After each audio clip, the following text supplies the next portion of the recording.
नमस्कार, आप देख रहे हैं जनहित संदेश में अभी कुमार आप सभी का स्वागत करता हूं। साथियों, अभी मौजूद हूं पटना में। हमारे साथ में पंकज मल्लिक जी हैं। आज इनसे सीधा बातचीत करते हैं कि मोहन भागवत जी ने जो बयान दिया था कि राम मंदिर बनने के बाद भारत को सच्ची आज़ादी मिली है, इसके बारे में इनका क्या ख्याल है, क्या कहिएगा सर आप? देखिए, मोहन भागवत जो बात बोल रहा है वो आतंकियों की बात बोल रहा है। आतंकवादी जो होता है ना, वही इस तरह की भाषा का प्रयोग करता है। वो पूरी तरह से सनक गया है, पगला गया है। मोहन भागवत जी आतंकवादी हैं? अरे, आतंकवादी का जो बात बोलेगा तो आतंकवादियों का जो भाषा बोलेगा तो आतंकवादी नहीं कहलाएगा तो कौन सी कहलाएगा? साधु थोड़ी कहलाएगा, संत थोड़ी कहलाएगा। जो संविधान के विरुद्ध बोलता है वो आतंकवादी है। मोहन भागवत ने संविधान के विरुद्ध बोला है। उन्होंने देश का अपमान किया है। देशद्रोह का कानून लगना चाहिए इस पर यूएपीए एक्ट लगना चाहिए, उसको जेल में ठूसना चाहिए। ऐसे संघियों के ऐसे असल बात है, इसका डीएनए में गड़बड़ी है। इसका गड़बड़ी नहीं है, इसके डीएनए में खराबी है। इस वजह से मोहन भागवत इस तरह के बयान दे रहा है। वो बाबा साहब अम्बेडकर का विरोध करता था, वो भारतीय संविधान का विरोध करता था, वो दलित समाज का विरोध करता था, वो आरक्षण का विरोध करता था, वो समतामूलक समाज का विरोध करता था। तो जो इस तरह की चीजों को विरोध करता है वो आतंकवादी नहीं होता और क्या है? वो साधु थोड़ी हो सकता है, वो संत थोड़ी हो सकता है। मोहन भागवत जी कहते हैं कि राम मंदिर बना तो भारत की सच्ची आज़ादी मिली।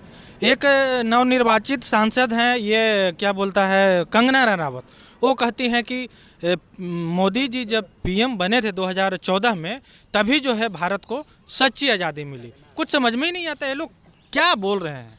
देखिए, अंगना कंगना टंगना ये सब कोई नेता है जी, ये सब का बहुत सारा चीज वायरल है। अब हम उस पर क्या बोल रहे हैं सर? कंगना रनौत को आप हल्के में ले रहे हैं, वो अभी वर्तमान में सांसद है। महिला विरोधी बयान हमारे संस्कार में हमें संविधान इजाजत नहीं देता है कि हम महिला विरोधी बात बोले। पर कंगना किस क्षेत्र की मूली है?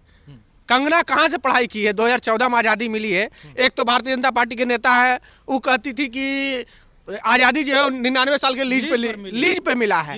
मोहन भागवत सनक गया है, वो कह रहा है सच्ची आज़ादी राम मंदिर के बनने के बाद मिला है। अरे भाई, दलितों को, बहुजनों को सच्ची आज़ादी जो मिला है वो भारतीय संविधान बनने के बाद मिला है। आज़ादी हमें 1947 में मिला, जब संविधान हम अंगीकृत किया भारत, तब जाकर के हम लोग को सारी व्यवस्था किया गया। अगर इतनी सनक है मोहन भागवत में, तो बताए कि आरएसएस का प्रमुख अभी तक कोई महिला क्यों नहीं हुआ? आरएसएस का प्रमुख कोई दलित क्यों नहीं हुआ? आरएसएस का कोई प्रमुख मुस्लिम पिछड़ा क्यों नहीं हुआ? पिछड़ा क्यों नहीं हुआ? सिर्फ ब्राह्मण जाति के ही लोग क्यों प्रमुख हुए? तो मोहन भागवत का दोष नहीं है, उसका डीएनए का दोष है। और वो डीएनए है, विदेशी डीएनए वाला है। तो विदेशी डीएनए तो भारत के खिलाफ जहर उगलेगा ही। जैसे पाकिस्तान उगलता है, चीन उगलता है, तो मोहन भागवत भी तो विदेशी है, तो भारत के खिलाफ बोलेगा ही। वो भारत के खिलाफ बोल रहा है तो बहुत बड़ा बात नहीं बोल रहा है। ये सब आतंकवादी है, आतंकियों की भाषा बोलते हैं और कुछ नहीं है। 100 साल पूरा होने वाला है। आपको ये भी बता दूं कि संघ का एक सपना है कि 100 साल के बाद जो है भारत हिंदू राष्ट्र बनेगा। आपको क्या लगता है? अरे, हिंदू एगो बाढ़ बना के दिखा दे मोहन भागवत।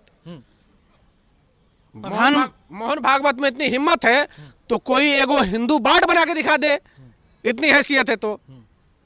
मोहन भागवत गया पगला, समझ रहे हैं? उसको कोई वैल्यू नहीं दे रहा। वो पागलों का एक होता है ना कि बिना पेंदी का लोटा हो गया है। वो सोचा था कि प्रधानमंत्री बना देंगे मोदी जी को तो मोदी जी हिंदू राष्ट्र बना देगा देश को, और वो जानवे नहीं करता है कि देश चल रहा है संविधान से। असल बात है, संविधान को तो मानता नहीं है मोहन भागवत। दलित को अछूत मानता है, दलित को साइड रखना चाहता है। तो मोहन भागवत को लगेगा कि हमको मोदी जी बोला था कि हम हिंदू राष्ट्र बनाएंगे, अरे वो प्रधानमंत्री बना तो हमको छोड़ दिया ऐसे बिना पेंदी के लोटा।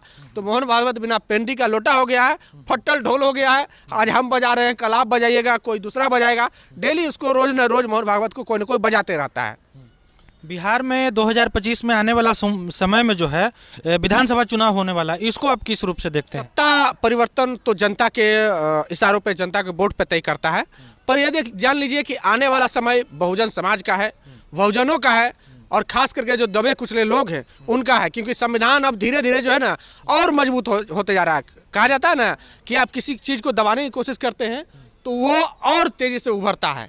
तो वही संविधान है। संविधान को जिस तरह से भारतीय जनता पार्टी, मोदी जी खत्म करने की कोशिश किए, इसके जानने वाले, संविधान को मानने वाले लोग और उग्र होकर के बाहर निकले और अपनी शक्ति के दिखाए। उस शक्ति के डर से अभी जो है संविधान बदलने वाले अब बात संविधान को माथा पर लेकर ढो रहे हैं कि हम तो संविधान को मानते हैं, हम तो आप ही लोग के लिए हैं। अब जो आप लोग कहिएगा वही है। तो ये डर है संविधान का, और संविधान किसी के माई के दम नहीं है, किसी के बाप में इतनी कुव्वत नहीं है, किसी के जिगरा नहीं है कि जो संविधान को आंख उठा के देख ले, उसे हाथ लगा दे। अगर हाथ लगाएगा तो बहुत सारा इलाज कर दिया जाएगा। कल राहुल गांधी भी आए थे पटना में, क्या कहेंगे आप?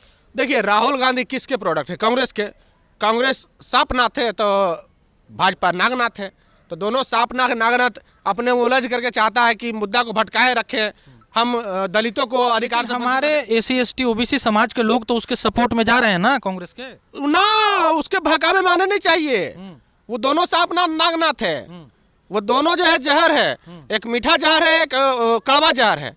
तो लोग मीठा जहर पी रहे हैं अभी, कांग्रेस जो है मीठा जहर है, और भाजपा जो है कड़वा जहर है। तो कड़वा जहर तुरंत पहचान में आ जाता है, मीठा जहर तुरंत पहचान में नहीं आता। कांग्रेस जिस समतामूलक समाज की बात करता है, बिहार में 38 जिलाध्यक्ष है, कितने जिलाध्यक्ष दलित है, कितने जिलाध्यक्ष मुस्लिम है? बिहार में 38 जिलाध्यक्ष है, 26 से 29 जिलाध्यक्ष जो है एक जाति से है, अगड़ी जाति से है। अब बात करते हैं समतामूलक समाज की बात करते हैं, अति पिछड़ी जाति से एक भी जिलाध्यक्ष नहीं है बिहार में कांग्रेस के। तो ये क्या बात करेंगे समतामूलक समाज की, या फिर सामाजिक न्याय की, या फिर अम्बेडकरवाद की? अम्बेडकरवाद का राहुल गांधी के पास एबीसी का नॉलेज नहीं है, एबीसीडी का भी नॉलेज नहीं है। चलिए, तो ये थे पंकज मल्लिक। इन्होंने साफ तौर पे कहा, खास करके बिहार की जो राजनीति है उसको बखूबी ये जानते हैं, समझते हैं। बाकी इस पे क्या है आपकी प्रतिक्रिया, कमेंट करके अपनी राय दीजिएगा। तब तक के लिए धन्यवाद।